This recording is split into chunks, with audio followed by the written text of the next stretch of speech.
유명한 기독교 상담가인 에릭슨에 의하면 사람은 태어나서 죽기까지 8단계의 정서적인 단계를 거치며 성장해 간다고 말합니다.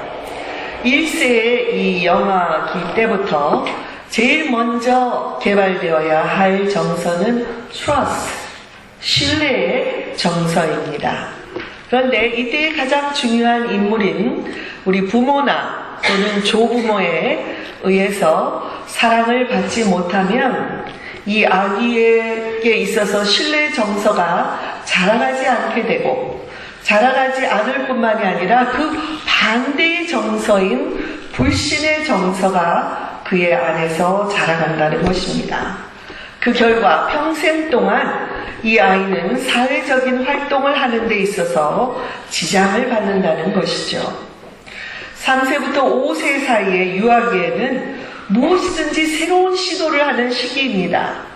이때 아이들의 상상력을 가지고 뭔가 새로운 시도를 자꾸 하는데 부모들이 그것을 이해하고 긍정적으로 받아주면 아이는 아주 창의력이 높은 아이로 그렇게 크리에이티브한 퍼슨으로 자라가게 되지만 반대로 부모가 안 돼, 그것도 안 돼, 이거 만지지 마 이러고 계속 부정적으로 받아들이면 이 아이는 그 반대의 정서인 죄책감이 그 안에서 자라가기 시작한다는 것입니다. 사춘기 단계에 있어서는 자기 정체성의 정서가 자라야 하고 청년기에는 친밀함의 정서가 자라가야 합니다. 그런데 놀라운 것은요, 65세 이후에 삶의 황혼기에 이르러서도 새롭게 개발되어야 할 정서가 있다는 것입니다.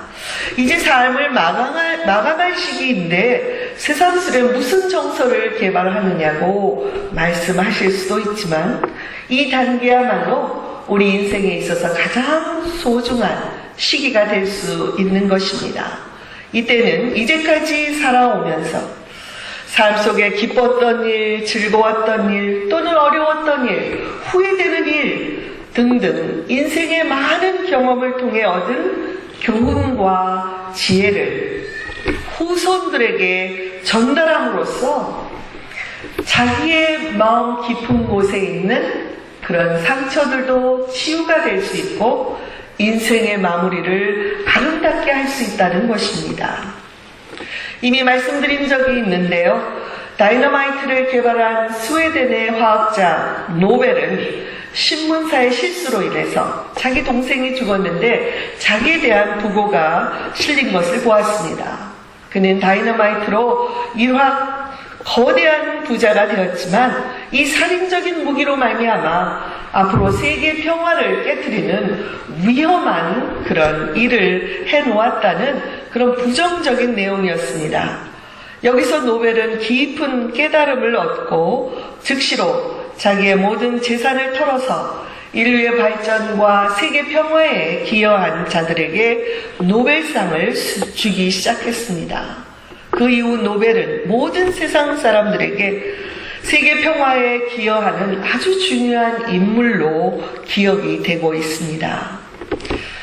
이처럼 인생의 황혼기에 우리가 살아온 이 세상에서의 삶을 성찰하며 아무리 작은 흔적이라도 이 세상에 좋은 흔적을 남겨놓는 것이 중요한 것을 우리가 생각해 본다면 저는 올해 이틀만 있으면 새해를 맞이하는 이 올해 동안 저와 여러분은 이 한 해 동안 어떤 흔적을 남겨놓고 다시는 우리에게 찾아오지 않을 2013년을 보내야 하는지를 생각해 보게 되었습니다.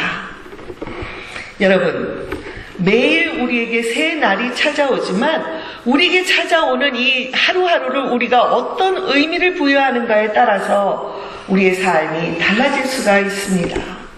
또한 매일 찾아올 것만 같던 그 새날이 어느 순간 더 이상 오지 않을 수도 있다는 이 사실 앞에 우리는 모두 겸손히 하루를 살아가는 자세, 하루를 성찰하며 살아가는 자세가 중요하다고 생각을 합니다. 오늘 본문의 바울 사도는 복음을 전하다가 감금된 상태에서 이제 감옥에서 순교할 날을 기다리며 지나온 삶을 쭉 돌이켜 보았습니다.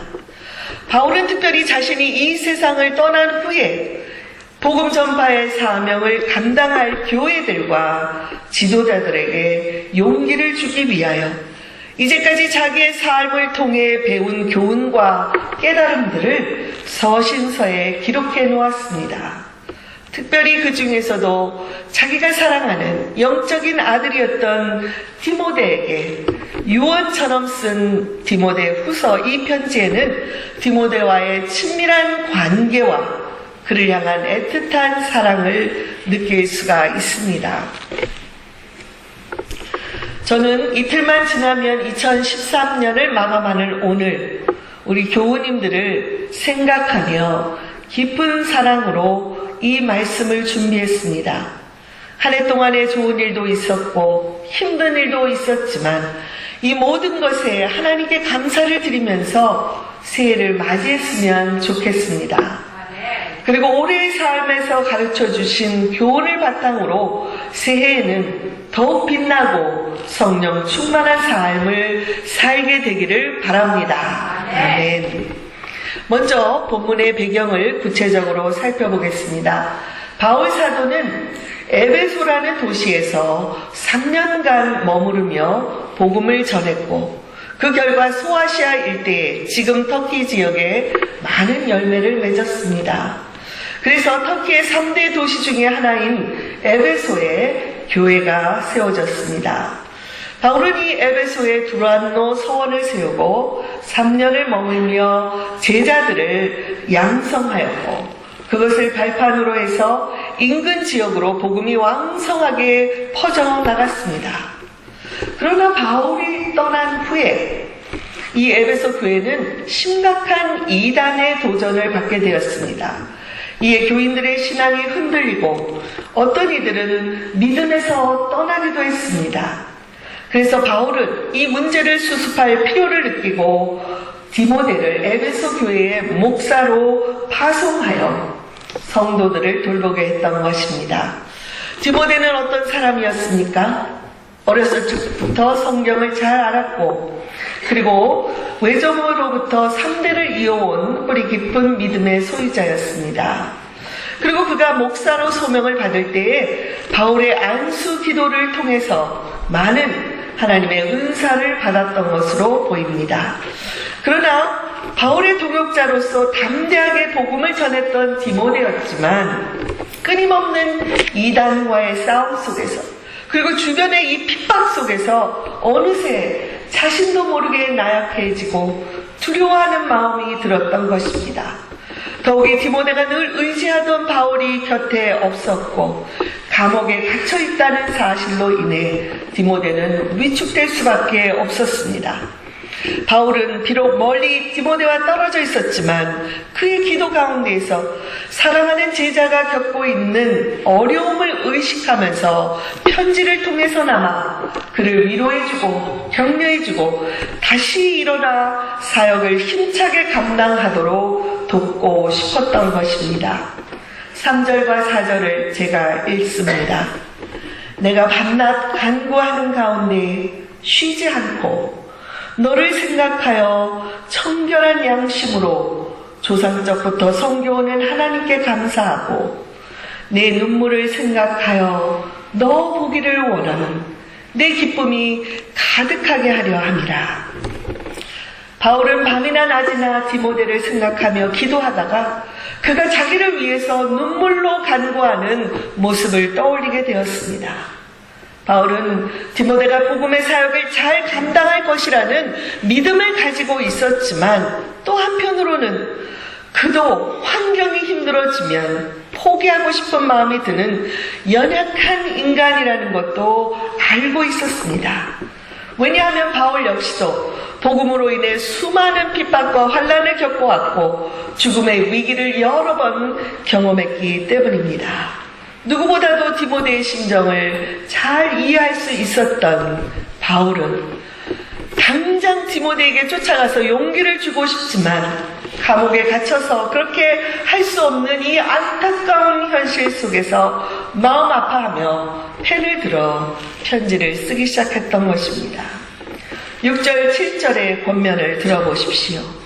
그러므로 내가 나의 안수함으로 네 속에 있는 하나님의 은사를 다시 부릴 듯 하기 위하여 너로 생각하게 하노니 하나님이 우리에게 주신 것은 두려워하는 마음이 아니요 오직 능력과 사랑과 절제하는 마음이라.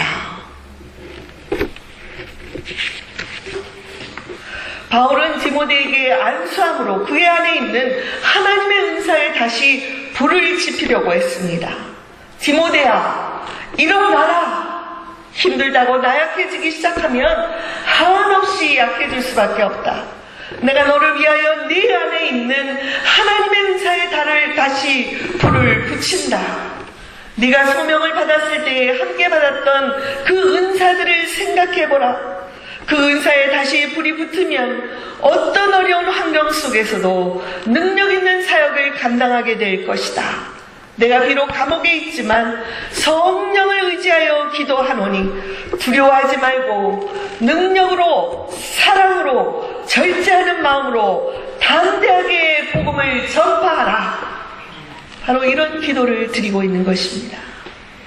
여러분, 바울이 이렇게 기도하게 된 이유는 무엇이었을까요? 바울을 사랑하는 디모데가 자신이 감옥에 갇혀 있음으로 인해 많이 나약해졌고 한편으로는 그것을 부끄러워하고 있는 것은 아닐까 직감을 했던 것입니다.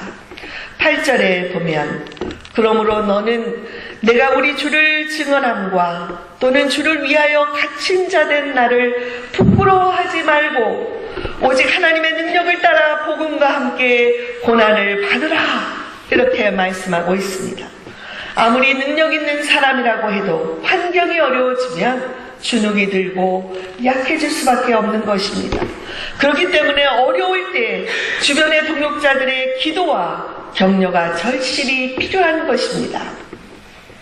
교우 여러분, 바울은 이처럼 두려워하는 디모데에게 기도 중에 안수함으로 그의 안에 있는 하나님의 은사에 불을 붙인다고 말씀했습니다. 특별히 7절에 세 가지의 은사를 말하고 있습니다. A spirit of power, spirit of love, spirit of self-discipline. 능력과 사랑과 절제의 영 혹은 마음을 말합니다.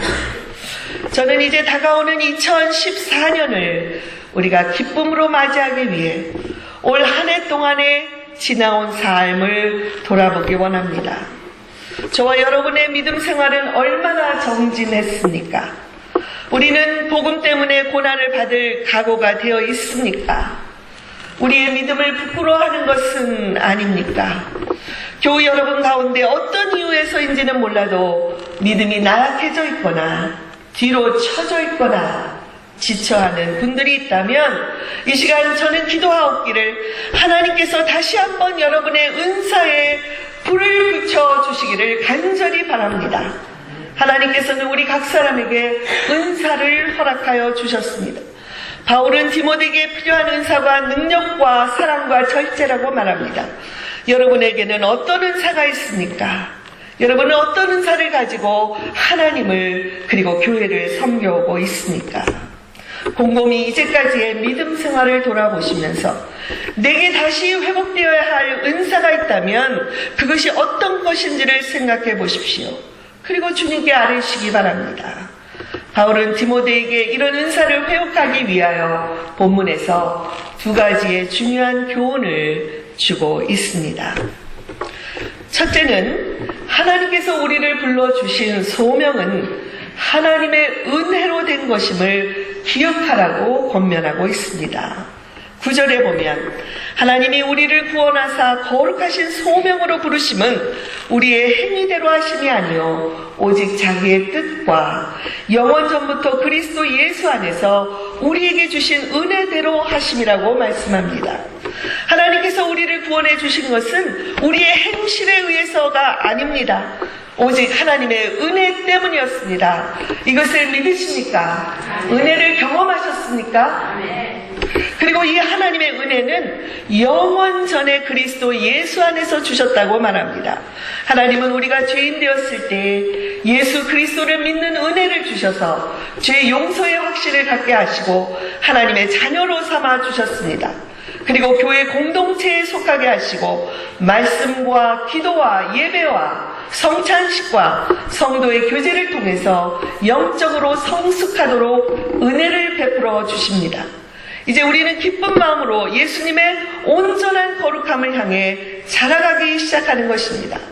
이것이 바로 우리를 구원의 길로 불러주신 소명입니다. 이 소명을 따라 영적으로 자라갈 때에 나타나는 열매들이 있습니다. 교회를 통해서 구제와 선한 일을 하여 하나님의 정의가 이 땅에 이루어지도록 노력합니다. 또한 하나님의 명령대로 복음을 전합니다. 바울은 지금 이 모든 것이 하나님의 은혜로 이루어진 것을 알고 하나님의 그 은혜를 힘입어 디모데야 다시 일어나라, 두려움에서 일어나라, 지쳐하지 말고 다시 일어나라, 복음을 전파하라고 깨우치고 있는 것입니다. 여러분, 중요한 것은 바울이 디모데가 두려워하고 나약해져 있다고 책망하지 않았다는 것입니다. 오히려 책망하기보다는 눈물로 기도하며 디모데가 하나님의 은혜로 끝까지 잘 해낼 것이라고 믿고 있다고 그에게 말합니다. 저 또한 목사로서 우리 교우님들을 하나님의 은혜에 맡겨드리고 있습니다. 특별히 믿음이 약해져 있는 교우들에게는 더욱더 이 은혜가 새해에는 충만하게 임하여 여러분의 은사에 다시 불을 지피게 되기를 바랍니다. 그리하여 다가오는 새해에는 능력과 사랑과 절제의 은사, 아니 이보다도 전도의 열매가 맺히고 치유와 회복의 은사가 여러분의 삶에 주렁주렁 맺히게 되기를 바랍니다. 저는 이 말씀을 묵상하다가 이 말씀을 자녀를 둔 부모님들에게도 적용하면 좋겠다는 생각을 하게 되었습니다. 많은 한국 부모님들이 자녀들의 교육을 위해서 미국으로 와서 때로는 가족들과 떨어져 살기도 하면서 희생적인 삶을 살고 계십니다. 그래서인지 자녀들에 대한 기대가 매우 높습니다. 그런데 때로는 자녀들이 진정으로 좋아하는 것이 무엇인지를 알려 하기보다는 무조건적으로 좋은 대학교에 가는 것을 목표로 두는 경우도 많이 있습니다. 또한 부모님들이 미국의 문화를 이해하기보다는 우리 자녀들이 어떤 문화에서 어떻게 살아가는지 그것을 이해하려 하기보다는 자녀들에게 내가 가지고 있는 이 한국적인 문화를 요구함으로써 우리 자녀들은 학교와 가정에서 이중으로 문화 충격을 감당해야 되는 어려움을 겪기도 합니다. 저희 아이들이 청소년 시절에 휴스톤에서 있었던 세계 청소년 선교 대회에 함께 참석했었습니다. 미국 교회의 청소년 40명과 그 교회에서 오후에 빌려 쓰고 있던 한인교회 청소년 15명이 한 팀을 이루어 4박 5일의 일정으로 다녀왔습니다. 저는 이 기간 동안에 우리 청소년들과 함께 생활을 하면서 이들이 가정 밖에서 겪는 이 문화적인 어려움을 간접적으로 느껴볼 수가 있었습니다. 미국 아이들은 모임 때마다 무조건 편한 자세로 앉고 그냥 어른들이 있어도 그냥 덜렁 눕기도 하고 자기 편한 자세로 그렇게 모임 중에 갔지만 우리 자녀들은, 우리 한인 자녀들은 어른 앞에서 자세를 바르게 하고 모든 매사에 조심하는 것을 보았습니다. 적극적이면 자기 표현을 당당히 하고 요구할 것은 거침없이 손을 들고 이야기하는 아이들 틈에서 우리 자녀들은 예의가 아주 바르지만 쉽게 자기의 의견을 표현하지 못하는 것을 보았습니다. 저는 여행 내내 우리 아이들이 학교 생활이 결코 쉬운 것이 아니라는 것을 깨닫게 되었습니다. 그들이 만나는 친구들, 그들의 선생님들, 그들의 상담자들 속에서 그들은 다른 문화로 인해 겪는 어려움을 다 참아내어야 했습니다. 또한 그것을 집으로 가져와서 부모님들에게도 이야기하지 못합니다.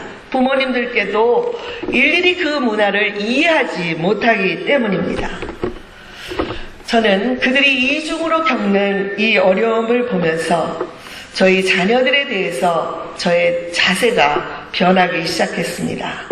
그리고 교회에 돌아와서 보고회를 가질 때 저는 우리 부모님들에게 이렇게 말했습니다. 우리 자녀들이 미국에 자라서 미국에서 살아가고 있지만 가정에서는 한국 문화를, 가정 밖에서는 미국 문화를 그렇게 살아야 되는 이중 문화의 충격을 받겠지만 그럼에도 불구하고 이렇게 우리 자녀들이 잘 자라고 있는 것이 얼마나 큰 하나님의 은혜입니까? 저는 이 여행을 통해서 우리 자녀들이 너무나도 자랑스러웠다는 말씀을 부모님께 드렸습니다. 그리고 우리 자녀들이 겪는 이 어려운 상황 속에서 그들이 혹시라도 나약해지더라도 그들을 책망하지 말고 먼저 부모님들이 우리 자녀를 이해하려는 마음을 가져야 한다고 말씀드렸습니다. 무조건적인 좋은 대학, 무조건적으로 좋은 성적을 바랄 것이 아니라 우리 자녀들이 학교 생활을 어떻게 하고 있는지, 그들이 경험하고 있는 것이 어떤 것인지를 이해하려는 노력이 필요하다고 권유한 것입니다. 그리고 이후부터 저는 저의 자녀들의 학교 생활을 이해하고 믿어주고 무엇보다도 뒤에서 말없이 우리 자녀들이 영적으로 성숙해 가도록 기도하는 부모가 되기 위해 노력을 해왔습니다. 돌이켜보면 이러한 저의 변화, 한국 문화를 강요하려 했던 제가 그들의 문화를 이해하려고 하는 이런 변화로 인해서 우리 자녀들과의 관계는 더 친밀해진 것을 돌아볼 수 있습니다. 저희 자녀들은 이제는 장성에서 둘 다 출가했고 어느새 아빠가 되고 엄마가 되어 자녀를 키우고 있는데 두 자녀 모두 저의 기도의 동역자들이고 필요할 때는 언제든지 자기들의 기도 제목을 저희들에게 부모에게 가져와서 요청하고 함께 기도하는 그런 친밀한 관계를 갖고 있습니다. 그러므로 교우 여러분, 우리 모두 하나님의 은혜를 사모하십시다. 하나님의 은혜로 우리의 약해진 믿음을 회복시켜 주시고 우리가 열심히 섬겼을 때 주셨던 그 은사에 다시 불을 지펴 주심으로 다가오는 새해에는 우리 가정이 하나님의 기쁨이 넘치고 자녀들도 우리들도 하나님 안에서 은혜가 넘치는 그런 새해가 되기를 간절히 바랍니다. 둘째로 바울은 디모데에게 권유하기를 복음으로 인해 받는 고난을 부끄러워하지 말고 믿음으로 사역을 감당하라고 권고하고 있습니다. 11절, 12절의 말씀을 읽어드립니다. 내가 이 복음을 위하여 선포자와 사도와 교사로 세우심을 입었노라. 이로 말미암아 내가 또 이 고난을 받되 부끄러워하지 아니함은 내가 믿는 자를 내가 알고 또한 내가 의탁한 것을 그 날까지 그가 능히 지키실 줄을 확신함이라. 이렇게 말씀하고 있습니다. 바울은 옥에 갇혀서 지금 죽음을 눈앞에 두고 있지만 자기를 복음 전도자로 사도로 불러주신 예수님께 믿음으로 끝까지 승리할 것을 확신하고 있습니다. 그리고 디모데도 바울의 모본을 따라 믿음을 온전히 지키라고 당부하고 있습니다. 예수 그리스도에 대한 믿음이야말로 디모데로 하여금 어떤 고난도, 이단과의 싸움도, 외로움도 이겨낼 수 있도록 도와주실 것이기 때문이었습니다. 바울이 기억하고 있는 디모데의 믿음은 외할머니 그리고 어머니로부터 이어져 내려온 뿌리 깊고 거짓 없는 믿음이었습니다. 많은 분들이 모태신앙에 대해서 뜨겁지 않다느니, 언제 구원받았는지 확실히 모른다느니, 또 어떤 목사님은 모태신앙은 기도도 못해, 봉사도 못해, 아무것도 못해, 그래서 모태신앙이라고 웃으면서 그렇게 말씀하시는 것을 제가 들었는데요. 저는 중요한 것은 우리 부모님들이 자녀들에게 믿음의 유산을 물려주는 것이 가장 소중한 것이라고 생각을 합니다. 모태신앙이 얼마나 중요한 것인지요. 부모님들의 기도에 그 쌓여진 그 공로가 우리 자녀들에게 얼마나 소중한 것인지 이 다음에는 우리가 분명히 알게 될 것입니다만, 저는 재물도 명예도 좋은 집도 언제든지 쉽게 잃어버릴 수 있지만, 그러나 예수 그리스도 안에 있는 믿음은 영원토록 동일하고 그들 믿는 자들에게 주신 구원의 약속, 축복의 약속도 영원한 것이기 때문에 할 수 있는 대로 우리 믿음의 자녀들에게 이 믿음의 유산을 전달해 주어야 된다고 생각을 합니다. 우리 에릭슨이 말한 대로 우리 황혼기에 있는 많은 사람들이 가장 중요한 삶의 지혜를 자손들에게 물려주는 그 정서가 개발되어야 된다고 했는데, 여기 계신 모든 우리 어르신들께서 우리 자녀들에게 이 믿음의 유산을 반드시 물려주는 것, 그것이 우리가 우리의 이 나이에도 하나님께 반드시 해야 될 일이라고 그렇게 생각을 합니다. 저는 우리 청소년부와 어린이부가 새해 부흥하기를 간절히 바라며 이 믿음의 유산을 이어받아 우리의 3세, 4세들이 대를 이어가면서 이 성마가 교회당 안에서 예배를 하나님 앞에 올려드리게 되기를 기도하고 있습니다. 감사하게도 1월 3일과 4일에 우리 교회에서 청소년부가 아니라 청년부, 영 어덜트 리트릿을 하게 되었습니다. 지금은 장소만 빌려주는 것이지만 앞으로 적극적으로 우리 젊은이들이 교회에 와서 스몰 그룹 모임을 가지게 될 것을 기대하면서 기도하고 있습니다. 우리 자녀들이 어렸을 적에는 부모를 따라서 교회에 잘 나왔지만 대학에 가거나 독립해서 나가면 교회를 안 나가는 경우들이 많이 있습니다. 중요한 것은 우리 부모님들이 일관성을 갖고 자녀들의 믿음 생활을 위해서 끊임없이 기도를 하는 것입니다. 그러므로 부모된 여러분, 자녀들을 위해서 기도해 주십시오. 자녀들이 모두 장성했을지라도 그들을 위해서 기도해 주십시오. 자녀들에게 무조건 부모의 뜻을 따르라고 하기보다는 자녀들을 이해하고 그들의 학교 생활, 그들의 교회 생활에 관심을 가져 주십시오. 바울이 디모데를 위해서 기도하며 그의 믿음을 격려해 주었듯이 자녀들에게 믿음의 유산을 물려주기 위해 최선을 다하되 부모님께서 먼저 모본을 보이시기 바랍니다. 바울 사도의 기도를 본받아서 날마다 눈물로써 하나님께 자녀들을 올려드리고 그들의 믿음을 회복시켜 주시도록 어렸을 적 그들에게 주셨던 은사들에게 다시 불이 붙여질 수 있도록 기도하시기 바랍니다. 이렇게 부모님들이 깨어서 기도하면 우리 자녀들은 반드시 믿음을 회복하게 될 것입니다. 저는 내일부터 있는 새해맞이 특별 새벽 기도회에서 매일 자녀들을 위한 기도를 드릴 것입니다.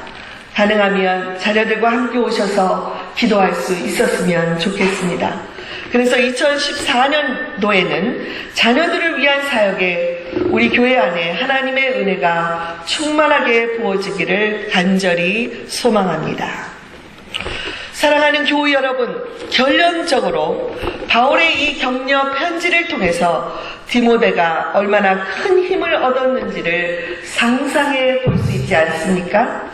또한 바울의 기도를 통해서 디모데의 은사에 불이 붙여지는 모습을 그려볼 수 있지 않습니까? 분명히 디모데는 하나님의 능력으로 다시 일어났습니다. 그리고 스승인 바울의 기도대로 죽기까지 복음 전도자로서의 그의 소명을 감당했던 것입니다. 이제 저의 설교를 마치면서 교우 여러분들께 한 번 더 사랑의 권면을 드립니다. 나는 그대 속에 있는 하나님의 은사에 다시 불을 붙입니다. 그러므로 새해에는 일어나 빛을 발하십시오. 주님의 은혜와 믿음으로 교회의 일꾼들이 되십시오. 함께 기도하겠습니다.